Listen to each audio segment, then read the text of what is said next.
ähliňize köp salam ýurlaýan, inşallah her biriňiziň janyňyz sagdyr, başyňyz dikdir diýip umyt edýän mahruwanda bolanlar. Elbetde bu çykyşymda ýene şu syýasy meseleler, syýasy sorawlar, syýasy hereketlerimiz hakynda öz pikirimi beýan etmek isleýän mahruwany illeşler. İlk bilen seslenjek zadym, ey meniň eziz türkmen doganlarym, döwlet gurup döwlet ýykan milletim, zalyma garşy durup, ejede howandar bolup, din imanymyzy dünýä ýüzüne ýaýyp, öz milletimiz bilen bagtly bagtyar ýaşan doganjyklarymyz, ýagny hiç pikir etmäň, ters düşünjelere girip umytsuzlanmaň.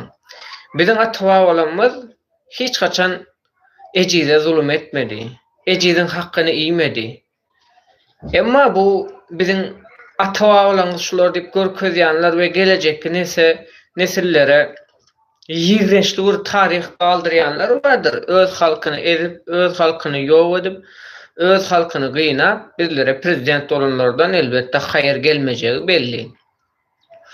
Sebäbi bular bu zatlary näçe ýyl öňünden oýladylar mahruwanda bolanlar. Ine şu wagt halkyň öňüne çykýanlar, halka motivasiýa berýänler, halky diktatora garşy görüşdirmek isleýänler ýadadylar. Çünki özleri görüşmediler. Görüşdirjek bolup ýadadylar. İkagy söz-sözläp netije aljak bolup ýadadylar mahruwanda bolanlar. Hiç wagt ikagy söz-sözläp 100 ýyldan bäri ezilip gelýän milleti bu 4 ýylyň içinde oýurup bilmeýän, çünki ikagy söz aýdyp, "Dawai, diňe öňe hereket etmeli, miting etmeli, bu zalymy aýyrmaly." O näde aýyrjak? Kim bilen aýyrjak? Haçan aýyrjak? Nirde birinji ädim ädiljek? Ýurduň içinde mi aýgytly ädim ädiljek? Ya ýurduň daşynda my aýgytly ädim ädiljek? Owa. Gel aýdaly ýurduň içinde etmeli. Ýurduň daşynda hereket edildimi? Meselem bu hökümet Qaçdan Irak'a gaçyp gider, ya Irana gaçar, ya Türkiýe, ya Russiýa, ya Amerika gaçyp gider, dogry dämi? Şunuň Irak'a gaçşagy bellimi? Ýurtdaşyna gaçýar şu. Halk herekete geçende şu etjegini edýär, ortany gana bolýar we ýurtdaşyna gaçýar. Çünki meniň wezipem bitdi diýär we bitirmekli üçin hem elinde bar ne diýär şu wagt. Indi näme etmeli diýilen soraw, bu sorawa hiç bir siýasatçy diýen jogap berip bilýän däldir. Dogry we düzgün şekilde hiç kim näme etmelidigini biz aýdyp bilýän däldir. Çünki aýsalar onuň aşagynda açıklamasyny getirmeli bolýarlar. Ol açyklamany berip bilmeýärler. Howa biziň 100 türlü derdimiz bar. Haýsy derdimiz üçin görüşmeli? Ne bu? Meselen bir ağaç gelipdi, un üçin görüşýär. Un üçin aýdýarlar. Ay maňa diýär, ýolumy oňaryp bersin, men diýär şu Aşgabat mar ortasynda kiretsem bolýar diýär. Terek. Biziň bir giden näçe 6 million, 7 million jemgyýetimiz bar. Biziň halkymyz näçe milliondan ibaret. Indi bularyň her biriniň öz başlyk derdi bar. We bulary birleşdirýän ortada zat galmady. Bizleri näme birikdirip bilýär? Mesela maýdaly ikimizi näme birikdirip biljek?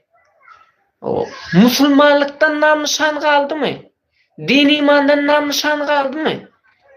Mähir muhabbet, dostlugynyk gatnaşyk galdymy? Goňşy kora bayramçylygy. O ýadyňyza düşýän o mähruwan doganjyklymyz gadanyň içine ýağ goýardyk, içinde bişme bişirerdik, ýygysyny ýaýradyp goňşy golumlara paýlardyk, dogry dämi? Bişme paýlardyk, pitire paýlardyk. Garyp basarlar görsek sadaka bererdik, dogry dämi? Emma siz sinet görün, galdymy şu zatlar? Men baý diýerler, garyp gözlän bolýarlar. Şunçuk açyk kıyında gezip görseler dänim garyp gözlýärler. Näme üçin bu adamlar garyp tapman, garyp gözlýärler ýurduň içinde de pitire bermekli üçin. Çünki Men bunu näme üçin aýdýan? Menden bir sorat da bir garyprak birini tapsam diýe şoňa pitre berjek diýdi. Men aýtdym, o garyp göreňokmy, gözüň körmi diýen da sereden bazaryň içinde oturanlary görkezdim. Ya mescidiň öňünde oturanlary görkezdim ýa-da kim sadaka etse sadaka gatnap berenleri görkezdim ýa-da olaryň çet ýerinde gasyz, toksuz ýaşap oturanlar we körüne kaýyl bolup bilýärmi? Dilerçilik eden oklar.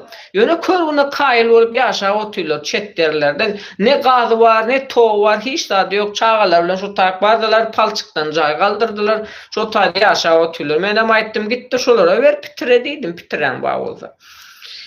Yok diye olur diye ana diye işlep böyle adam seyo çağılana serdip böyle diye. Seret. Bunların gözünde aç hiç saat oturun adam gerek. Aç ne işleple ne zadet bile. Yani adam Türkmenistan içinde garip gözlü ya. Bu ya 2016 yılda yaşıncı yıl kanaş oldu. 2016'da mı 2015'te mi şu yıllarda gavat gelipdi şu döwürler. Şu döwürler bir garip gözle pitire vermek bu için. Yani garip yok ki alagayda. Yoksa bazılara varsan hem dolu. Sadakalara da gatnap bererler var. Bizim garrylarymyz da sadakadan semredi. Bilýäňiz, o sadaka var, mollar, aýat okuýarlar, sadakadan semren garrylar diýär. Allahyň beren kitabyny öz haýyryna ulanýan garrylar diýär. Yani sadakadan semren garrylarymyz jemgyýete kime pitire berseň düşýänligine öwretmediler. Şolary alak vatandaşlar. Yani birileri ara bağlaşdyrýan zat kalmadı ve didafşyny. Birinji bilen didafşyny döretmeklik üçin ahal velayatyň ýaşaýjylaryny elbetde eskerlikde, gullukda bile ýigrendirdiler. Yani bizim Daşoğuz velayatymyz, Leva velayatymyz, Mara velayatymyz, Balkan velayatymyz ahalda ýaşaýan jemgyýetlerimiz ýigrenýärler, kinesi we ar we içinde bilýän muny spesial etdiler çünki gelecekde ahaly edip başlan wagty beýlekler çykyp goldaw bermesin diýdiler bilýäňizmi? Çünki ahaly bize spesial ýigrendirdiler we sonra näme etdiler? Sonra ahaly Aşgabatda ýigrendirdiler. Yani Aşgabatyň ýaşaýjylary ahalyň ýaşaýjylaryna ýigrenip başlady soňra waka.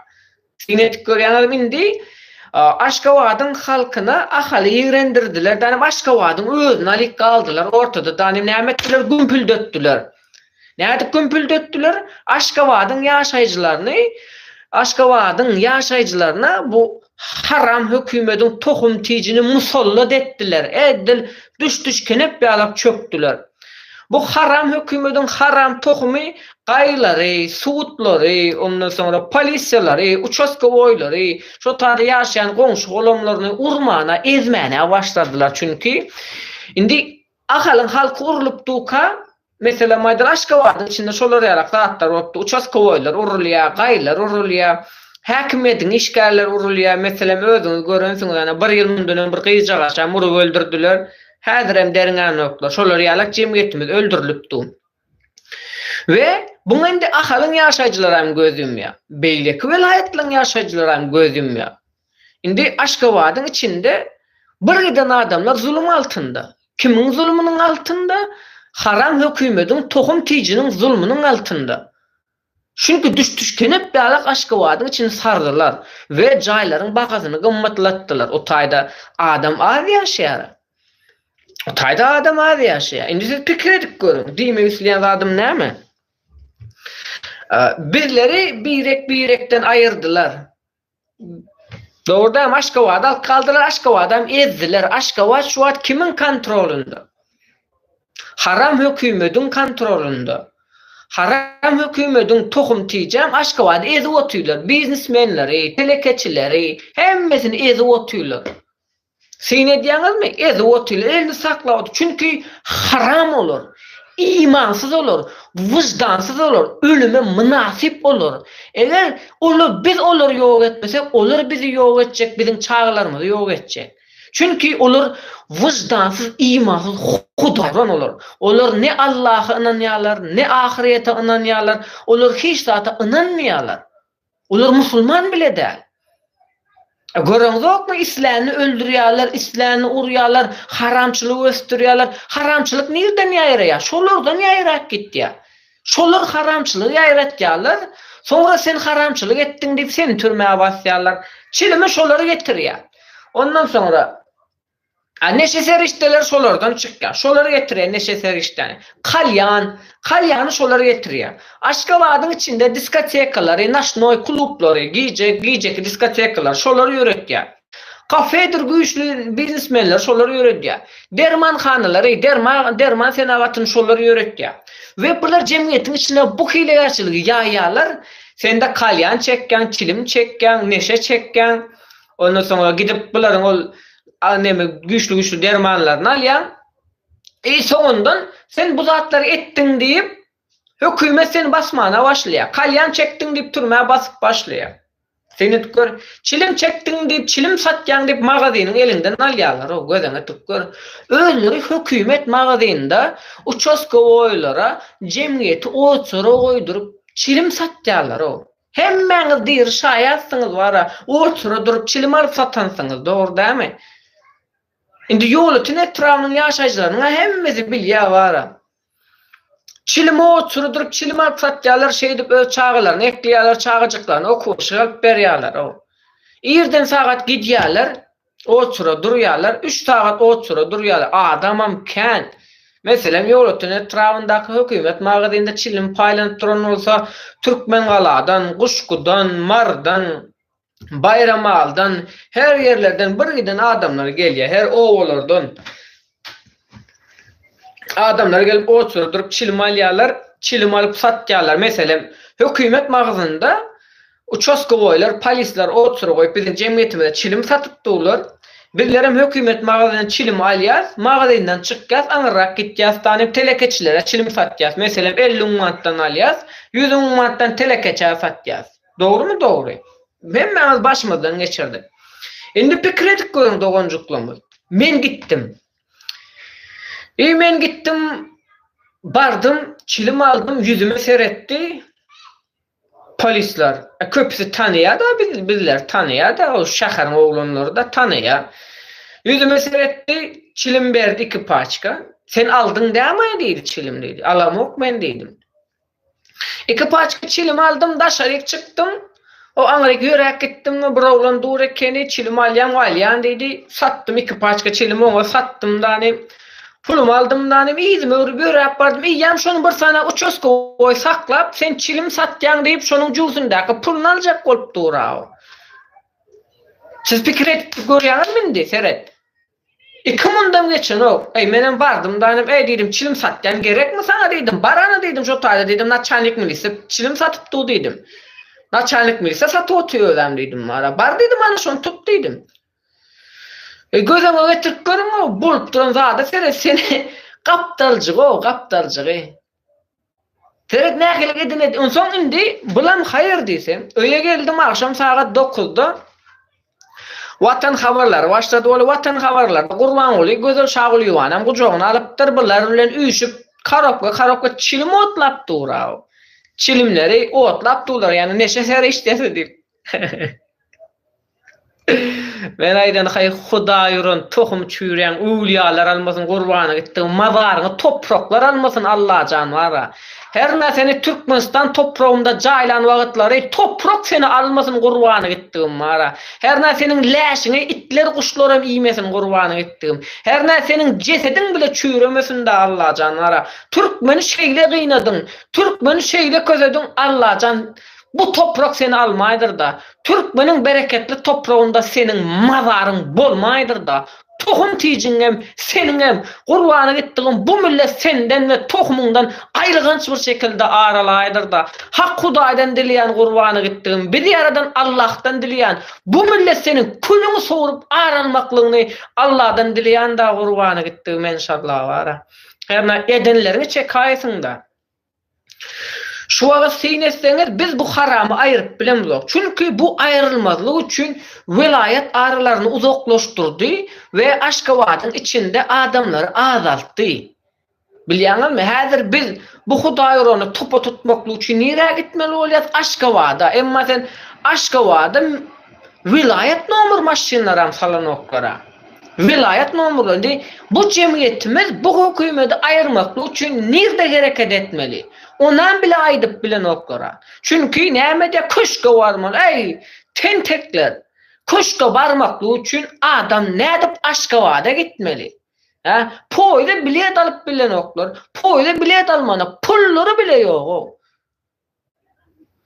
Hova biz bilýär Aşkavada var miting etmelidigini, şu haramdan satandan tutup sallamaldığını bilýär. Şu Hudaýronlaryň bize garşy ok atjagyndan bilýär. Bizim öljegimizden bilýär. Gorky ölüme peýda etmeýär. Mertligem ölümini tirlendirmeýär. Öňe soňa ölmeli. Ýöne ölmekligiň bir haýry bar. Näme üçin ölmeli? Näme sebäpden ölmeli? Ýaşaýyşyň manysy näme? Kim üçin ölmeli? Adamlar bilmeli. Adamlar ölmejek bolup ýaşapdy. Adamlar şu zulüme çydap, ýok bolmajak maşgalasynyň mährinden aýrylmajak bolup ýaşapdy. Şu jemgyýet näme üçin hereket edenok? Ölmezlik üçin hereket edenok. Maşgalasyndan aýrylmalyk üçin, maşgalasyndan juda düşmezlik üçin hereket edenok. Her bir saatda wagt men görüşjek, arman ýerimde maşgalanma, çağalarym ma diýär. Dogry dämi? Indi pikir edip görün. Biz şu hökümeti aýyrmakly üçin Türkmenistanda nire üşmeli? Nire üşmeli? Aşgabatyň içinde salýamy ýok. Aşkavada içinde Türkmen vatandaşları kaldı mı? Yok. Kimler var şu tayda? Yaşap görenler var mı? Yok. Dine işlemene varanlar var.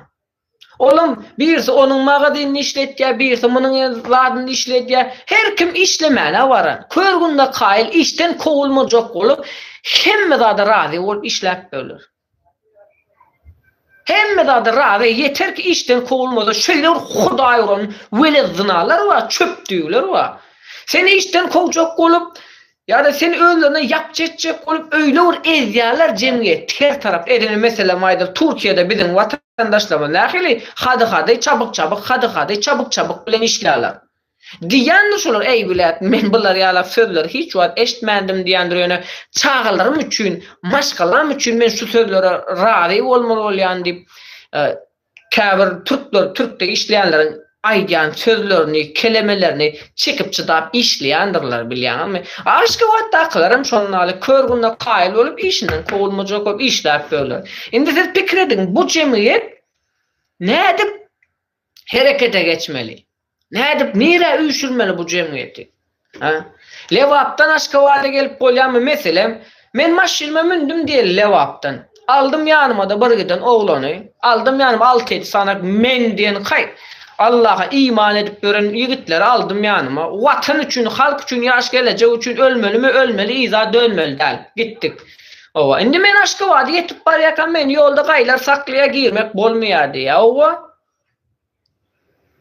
Bunu ispeçal etdiler bilýärmi? Şunu ispeçal etdiler. Çünkü olar bilýär gelecekde şu halkyň ayaga galjagyny bilýärler. Köşkü başyna yumrup şu zalymyň külni sowurjagyny bilýärler. Ýöne näme etmeli? Biz öz maşinimiz bilen Aşkawada girmelidik.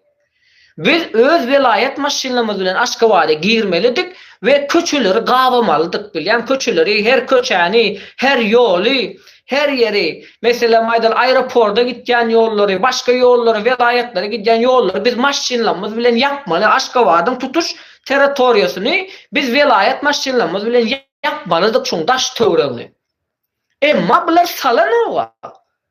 Sen ne edip bunu kontrol edecek bunun daş töwregini? Helikoptere miner gider, bunu kaçırmalı değil dogoncuklan. Bunu sıptırmalı değil. Bir ağzırdın mı? Sıptırmalı değil bunu vara. Bunun edir kök damarını çöşlemeli bunun vara. Sıptırmalı değil. Yöne indi şunu kavamalı sen Aşkawatda. Nerede kavacak? Nerede kavacak? Haysiyerde kavacak. Velayet maşinler Aşkawada salanok. Velayet yaşayıcıların Aşkawada salanok. Aşkawada içinde işlemesen yaşap bolanok. Kim sen kvartirasında saklasın? Bunun için yıllardır üstünde işlemeli, bilýän yıllardır üstünde işlemeli. Şu meseleni amala aşırmak için ağzından bir yıllap der dökmeli. Çünkü adamları Aşkawadaň içine sokmalı. Aşkawada içine sokmalı adamları. Adamlar şu tayda olmalı. Hak diýen adamlar Aşkawadaň içini gurşaýar, velayet maşinler Aşkawadaň daş töwregini gurşaýar. Hiç sizin saptırmalı da bular. Çünkü bunları bizi öldüren vakti biz näme bunları yaşatmalı mı? Olar bizi öldürecek, biz de yüzüne seyredip duracak. Yok, ölsek bile ölmeli. Gelecek nesle ýagtyr gelecek kaldırmalı. Emma bunu kontrol etmek için bir yıl öňünden işlemeli, alad etmeli.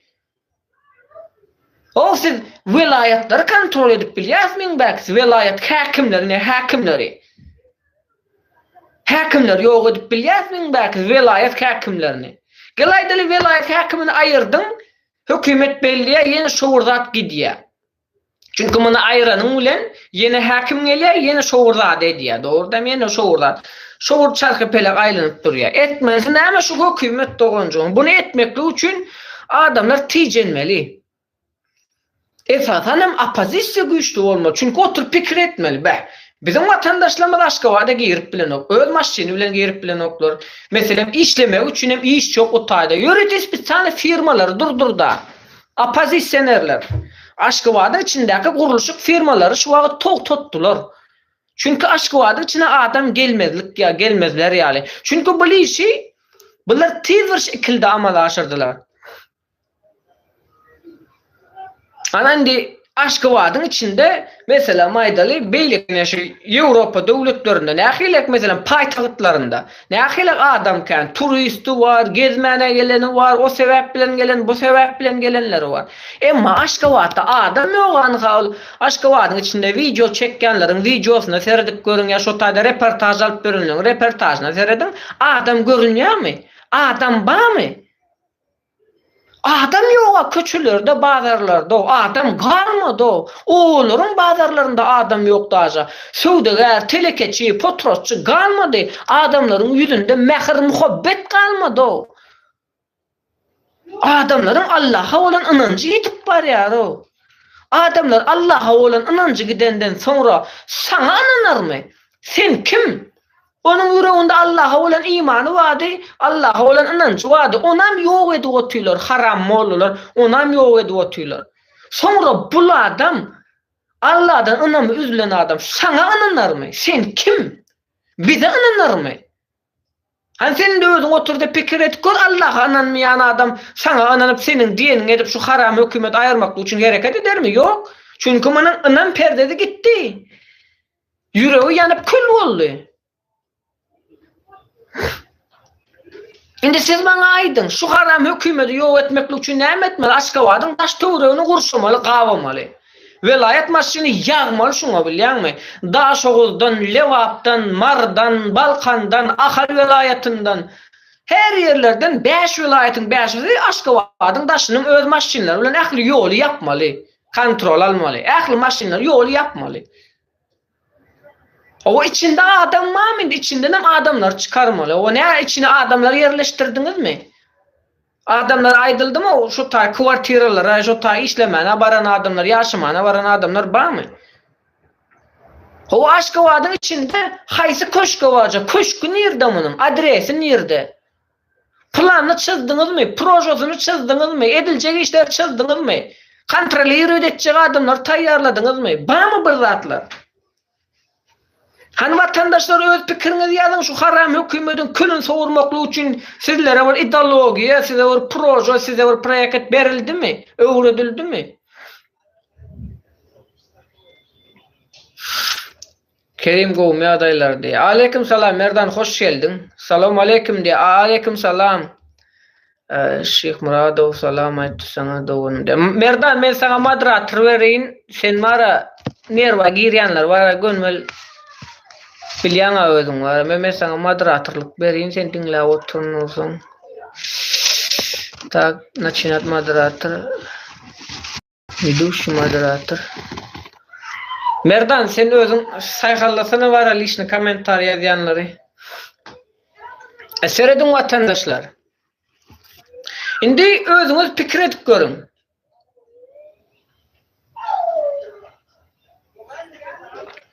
Indi siz maňa aýdyň vatandaşlar. Şu hökümet zulüm edip otdy, hemmemiz bilýär. Sen hem bilýän, men hem bilýän, zulüm edip otdy. Däp desturlarymyz ýok edip otdy. Taryhymyz ýok edip otdy, medeniýetimiz ýok edip otdy. Biziň Türkmenistan'ın içinde yerastı yürüstü baylıklarımız yok edi otu. Bizim cemiyetimiz yok edi otu. Bizim yaş nesillerimiz yok edi otu. Kördekin edip bilimsizleştirip bunları kanun bozdun deyip türmede çüyredi otu. Mesela gereğin satyanı degen o, çekyanı degen. Mesela gereğin çekyanı adam 25 yıl türmeye gidiyor. Ama gereğini satyan adam derre türmeden çıkıp geliyor nämemişin? Ova. Heleyi uzaklığın TikTok'ta, YouTube'da arkada şöhret deyip söz söyleyen güzel Şaguliyo'dan ozdurda gördünüz da Nazir Habib basanda bilet güzel Şaguliyo'dan ozdurda heleyi 7-24 TikTok'ta yine de yön var Mekke Medine'lere gidip bari obrazlara girdiler ya. Jögüler bilýärmi? Ýagny şulary ýaly jemgyýetimiz dolu aşkywadyň içinde şulary ýaşaýar esasanam. Näme şu taýda imanly, päk yürekli, bir insanperwer, Allah'ım diýip ýaşap gören, milletim diýip ýaşap gören şu durmuşda hemme zady gazanyp bolýar, emma halkyň söýgüsini, halkyň mehrini, Allah'ın razylygyny gazanmaklyk kyndyr. Kyndyr. Şonu kazanmaklyk üçin ýaşap gören adamlarymyzdan ba aşkywadyň içinde ýöne az. Çünki olar ede otýlar, hilegerler. Çoğundy siz maňa aýdyň watandaşlar. Şu haram hökümeti aýyrmaklyk üçin hereketler edildimi şuny deňeş? Motivasiýa hereketler öwredildimi, nähilek etmeldiňmi? Yurttaşy kontroldamy? Meselem yurdun içinde haram hükümeti ayırmaklı için ilk yurdun daşını kontrol almalı. Yurdun daşındakiler nerede kontrol almalı? Avrupa devleti mi? Avrupa devletinin hakimiyetlerini kontrol almalı. O Amerika seyrediyor mu dünya yüzüne adaleti yayan mendiye mi? Amerikanı kontrol almalı. Şu hükümetlerin bağlantısını koparmalı. Avrupa'nın şu hükümetlerin bağlantısını koparmalı. Amerika'nın şu hükümetlerin bağlantısını koparmalı. Orsada behvetli bu. Çünkü Orsada'nın öz eli var içinde. Edenine et diye, bana nalog töle diye. Başka da adını bilem ok diye. Kuşkudaki menin heykelime de degzen külünü soğurarım diye.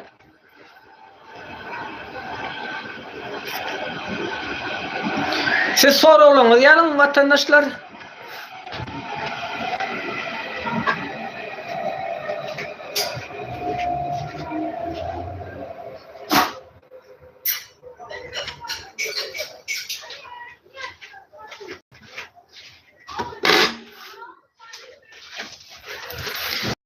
Kimin kameminin komentarı yaman samsı ekinin aydiya. Öyle merdan İlyas gittim kana gel barik. Özüm yetişir. Tak. Ama sizlere vaktim var. Sorun var diye. Hani yönü köy aydım sorunu ver. Ay oğlan ettim. Bana mı sorun? Ver de oğuncum.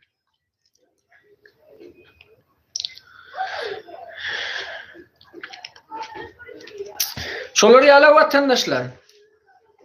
Eger bu hökümeti ýok etmek isleýän bolsak, akyp duran ganymyzy durdurmak isleýän bolsak, ýaş nesillerimiziň gelejegini, bagty muradyny gorumak isleýän bolsak, biz bu hökümetiň ýoguny ýanmaly. Bu hökümetiň ýoguny ýanmaklyk üçin hem buny öňünden alad edip başlamaly. Öňünden alad etmeli. Bunyň iň birinji meselem bir sanak ajdarhany gözüňize getirin. Ajdarha. Yani her tarafa gan sıçrada oturan ajdarha var. Bunun ketegi nerede? Bu ajdarhanın ketegi, bunun meseni, bunun avavlayan yeri nerede? Pikir edip görün. Bu ajdarhanın, bu şeytanın ketegi Aşgabat'ta. Bunun avavlayan yeri Aşgabat'ın içi. Bunun av ediyen yere Aşgabat'ın içi. Şimdi bu şeytanı ne etmeli? Bu şeytanın, bu ajdarhanın daş tuğrunu kavamalı. Etmeli. İşimiz bunun daş tuğrunu kavamalı. Bunu bir günde, bir saatte ederyalık hareket edilme. Bunu bir günde başarmalı. Bir günde Aşgabat'ın teritoriyasında bir yol babası yolları yapmalı. Aeroporta gideceğin yolları yapmalı. Başka velayetlere gideceğin yolları yapmalı. Aşgabat'ın içindeki ahli yolları yapmalı. Bunu yek etmeli değil. Bunu 5 vilayetin 5 imanlı halkı bilen etmeli. Allah'ını ve halkını söyleyen ümmetine vefalı adamlar bilen etmeli. öz watanny, Allahyny, halkyny, ümmetini söýmeýän adamlar bilen näde etjek bu işi? Allahyny söýen adamlar bilen, ümmetini söýen adamlar bilen, halkyny söýen adamlar bilen Aşgabatyň daş töwerini gurşýan, şu haram hökümeti gaçyrman alýan, togun tijam gaçyp başlajakdyr. Hemmes aeroportda alacaktır bulan. Bar aeroportda kaçacaktır. Niye kaçacak? Dubai. Näme keypine çay vurup oturlarmı Dubai'da? Hemmes Dubai'dan çay satın alıyorlar, çay vuruyorlar. Bizim halkımızın külünü soğuruyorlar. Gidip o tayda haram pulu çay satın alıyorlar, çay vuruyorlar. Bunlar şu tay kaçacaktır. Yani vatandaşlar kaçırmalı değil. Biz bunu etecek olsak da bunu duydansız tötenleyin näde riskli harekete geçmeli bunu. Emma bunu gurunamalı. Hani bizim önümüze düşecek? Yurttaşı, Avrupa'sı, Amerika'sı, Türkiye'si kontrol alındı mı opozisiya tarafından? Ha? Kaptal komşuların kontrol alındı mı? Özbekistan, senin İran'ın Türkmenlerini, Türkmenistan'a, İran'daki Altın Sahra'daki Türkmenleri kontrol ediyordu. İran kontrol alındı mı? Özbekistan kontrol alındı mı? Karakalpakların külünü soğurup otuyorlar Özbekistan'ın hükümeti. Özbekistan kontrol alındı mı? Bu kaptalın da Azerbaycan'ın var.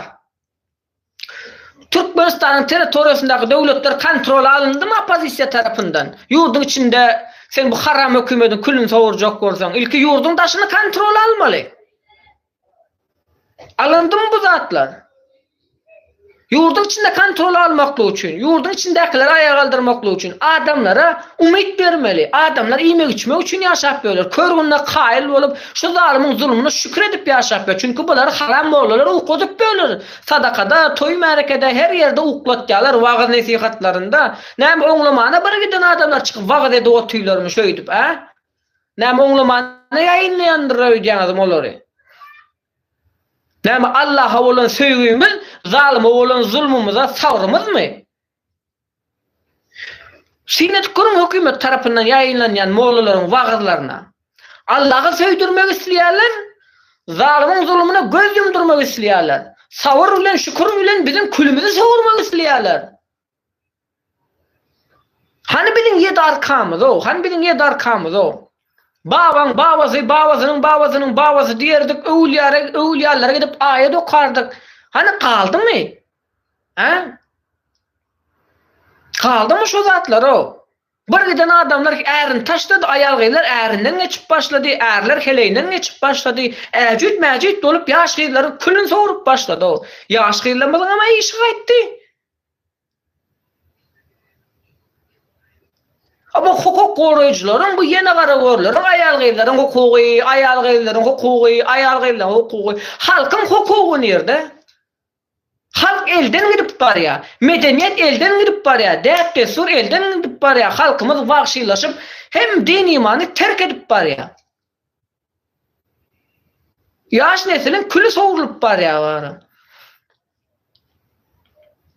Birisi çıkka halk günahkar diýär, birisi çıkka o günahkar diýär, birisi çıkka bu günahkar diýär, birisi çıkka bolan hadisalara günahkar gözleýär. O etjegini etdiler, sıçşagyny sıçdylar, indi orada günahkar gözleýärler. Men günahkarmy? Meni günahkar etjek bolýarlar köpsü zady.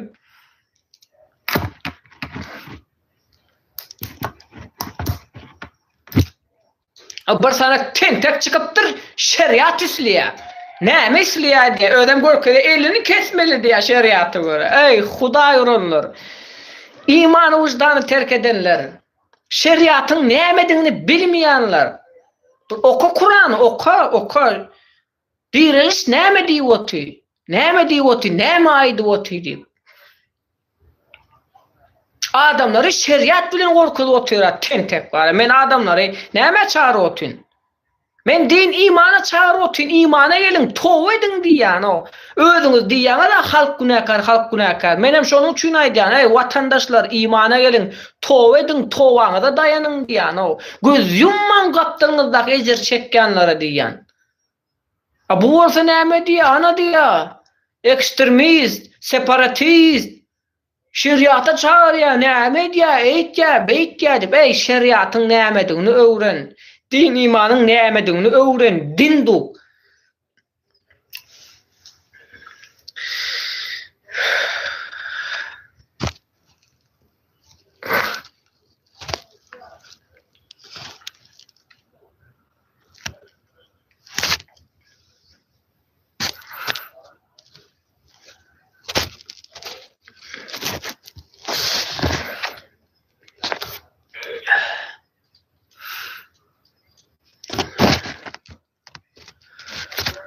Şolar ýaly watandaşlar bara. Salam de aleyküm salam. Röşen ödaýewde. Doguncu man soraň wa ber soraň. Siyasi sorularyňyzy beriň watandaşlar. Çünki ýagyrnymyzy ýar etdiler o. Ýagyrnymyzy ýar etdiler. Birek birege zar etdiler. Külümizi sowurdular. Wala türkmenler gözeňize getirip görüň o türkmenlerimiziň külüni sowurdular. Çinde Uýgurlaryň işini görüp böler. Çinde Uýgur oğullarymyzyň, Özbegistanda Garagalpaklaryň, Eýranda Altyn Sahradaky, näme Türkmen Sahradaky türkmenleriň, Eýranda, Irakda, Suriýada, dünýä ýüzündäki türkmenleriň işini gördüler. Türkmenistan diýen döwlet kurdular. Türkmenlere bu döwleti zar etdiler. Zar etdiler Türkmenistana. Iň belki paýtagta zar edip oturýar. Hudaý uran öwliýa almadyklar, tohumy çüýrenler. Gurbana gitdigim bir gün bu millet iman etjekdir. Allah gurbana gitdigimden dilýän türkmen milleti Allah'a iman etjekdir we Allah üçin, gelejek üçin, Allah'ın razylygyny kazanmakly üçin bu zalymyň külüni sowurjakdyr. Biziň halkymyz öz maşgalasynda ýer çykar. Däpde suwunda, taryhyna da, din imanına da her bir zadyna ýer çykjakdyr nädip bolsa. O günleri bize Allah görkezjekdir gurbana gitdigim. Aleyküm salam, aleyküm salam. Hoş geldiniz vatandaşlar. Men dünýä türkmenlerinden doganjyklam. Men dünýä ýüzündäki türkmenlerden. Hataýda Uýgur türkmenlerinden. Garagalpakda Garagalpak türkmenlerinden, Özbegistanda Garagalpak türkmenlerinden, Türkmenistandaky türkmenlerden, Eýrandaky türkmenlerden, Irakdaky türkmenlerden, Suriýadaky türkmenlerden, dünýä ýüzündäki türkmenlerinden men. Dünýä ýüzündäki türkmenlerden men. Derbi dagan edilen milleti toplamakly üçin jan çekken men.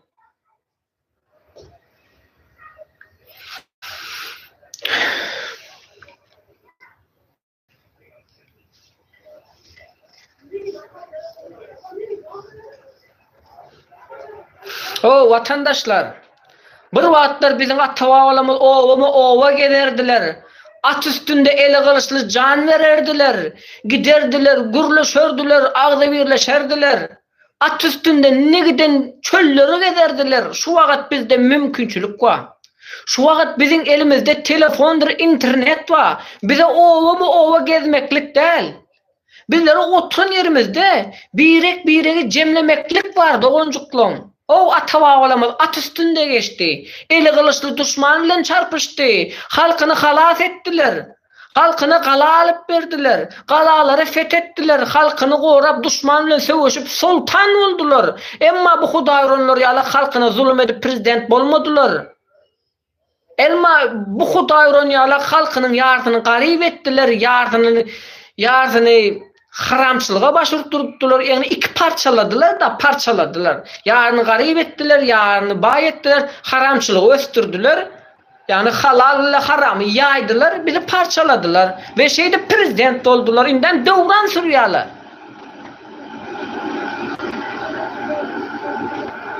Siz pikir edip görün. Bir sanak Jelebiň imany käbir men molla diýip berilýän güýçlüdir. Bir sanak narkomanyň imany käbir men molla diýip berilýän güýçlüdir. Bir sanak alkaşyň imany käbir men molla diýip berilýän güýçlüdir. Unutmaň. Biziň milletiň imany içinde oýurup bilen oýurup. Çünki oýurdan oklar Hudaý uranlar. Men molla diýip çykýarlar, jelebe at takarlar. Men molla diýip çykarlar, alkaşa narkomana at takarlar. O öz milletiň. Kim etdi şolar şoguna, kim saldy? Senin paça diýip oturun Hudaý uranyň saldy şo görgüller şoguna. Şolar näme keypine mi jelebe adyny aldylar? Şolar keypine mi alkaşa adyny aldylar? Şolar keypine mi etdiler şo zatlary? Hudaý uranlar, öwliýa almadyklar, mazary çüýrenler. Milletin düşmanlar, sakırtkalar, kan torcu, sülükler var. İnşallah bu sülükleri, bu sakırtkalar arasındalar sonra. İnşallah bir gün bizim millet Allah'a iman edecektir. Hudaý uranlar. O vatandaşlar bular edenni ettiler o. Edenni ettiler. Türkmenistan'ın yerüstü baylığını oğurlap dünya yüzüne sattılar. Indi ama Avrupa satacak bolup böler. Reşit Medvedev ama Türkiye var, Türk'ün kavarıptır ana. Türkiye'de ama Türkmenler yoğurtma için kol çekip otuyor ana. Yarın ama deportasyon lagerda saklav otuyor. Türkmenlerin yarısını kardeş diyorlar, Turan diyorlar. Türmeden çıkarman deportasyonu lagerde saklayalar. Nereden kardeş o? Nereden kardeş? Nämede kardeş olurum? Nerede kardeş olurum o? Seni yıllardır cinayet etmesen hem seni cinayet eden adamların yerinde koyup seni deportasyon lagerde saklav otuyor. Koçada itler gelip bez dokument itlerine koçada it gelip ne koçada sokak köpekleri. Sokak köpekleri gelip Türkmenler adam olup gelip bilmeniyor o. Nämemişsin kağıt yok elinde kağıt yok. Kağıt bilen ölçülýär sizin bakanız. Sizin bakanız kağıt bilen ölçülýär. Nereden kardeş diýýäň ondan soň siz olara? O Hudaýyryň Helsinki fondam Hudaýyryň parazitlary bilen bir tane kanjyk var asty çüren pidaraz wa çykka Helsinki fondda ses berýär. Türkiýanyň deportasyonu lagerlerinde telefonda wepleşdirýär. Owa sakal biritke berýär nämet diýär. Sonundan çıkya da yine uvut nendem de uvut ana diye vatandaşlarımız kösenýär nämet ya eýt ya beyt ya diye. Oy Hudaýyryň süpükleri var. Sizlerem goşunt goşjaňyz. Şu Hudaýyryňlara sizlerem goşunt goşjaňyz var hasaplaşar. İnşallah bizi yerden Allah azaplaştıracaktır. İnşallah bu kurbanı gittiğim bu canı bize veren Allah azaplaştıracaktır. Tek azaplaştıracaktır. Tarihini okan. Hiçbir bendesini aralman bu dünyanı terk ettiren değildir. Hiçbir zalimi ömürlük yaşadan değildir. Karanqı giycanın yaktı güneşi vardır. Her bir kinonun sonu vardır. Unutman doğuncuklarım var. Türkmenliğim yaktı geleceği vardır.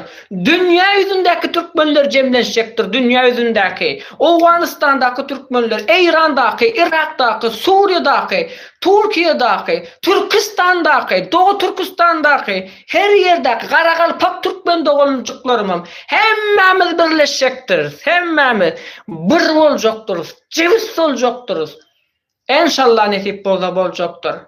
İnşallah bu günleri bize Allah nasip ettirecektir. İnşallah bize Allah kömek edecektir. Dünya yüzündeki Türkmenlerin birikmekliğine, cevizleşmekliğine bizi yaradan Allah'ım kömek edecektir doğuncuklarım. Allah'a iman edin, Allah'a dua dilek edin. Bir olmak için, ağzı bir olmak için, bir tan, bir cen. Fikredin vatandaşlar, oturup fikredin. Allah diyez, Allah için adalet isteyelim.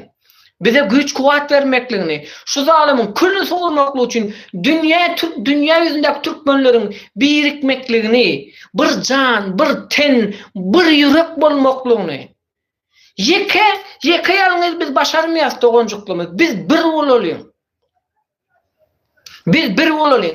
Irak'taki Türkmenler edil bizimkiler zulüm aslında yaşıyor. Irak'taki, İran'daki, Suriye'daki, Doğu Türkistan'daki, Özbekistan'daki Karakalpak doğuncuklarım. Dünya yüzündeki Türkmenler ediliyor. Biz birleşelim doğuncuklarım. Afganistan'daki Türkmen doğuncuklarım kıyınında yaşıyor. Sebebi o görgülleri Türkmen askerlerine attırıyorlar, tutturuyorlar, türmeye bastırıyorlar. Siz gidin Türkmenistan'ın içindeki Afgan Türkmen doğuncuklarımızın türmede yatanlarını görün. Yatan öğren Türkmenler yatıyor şu tayda var. Yıllardır şu Kırgızistan tuttular. Kırgızistan geçtin deyip bunu türmeye attılar. Hemme dadın hetti hasaba sorulacaktır. Hemme dadda hasap edip sorulacaktır doğuncuklarım var. İnşallah bu günleri bize Allah nasip ettirecektir doğuncuklarım. Hoş sağ olun mehriban doğuncuklarım. Canınız sağ olsun, başınız dik olsun. Allah'a iman edelim, dua dilek edelim.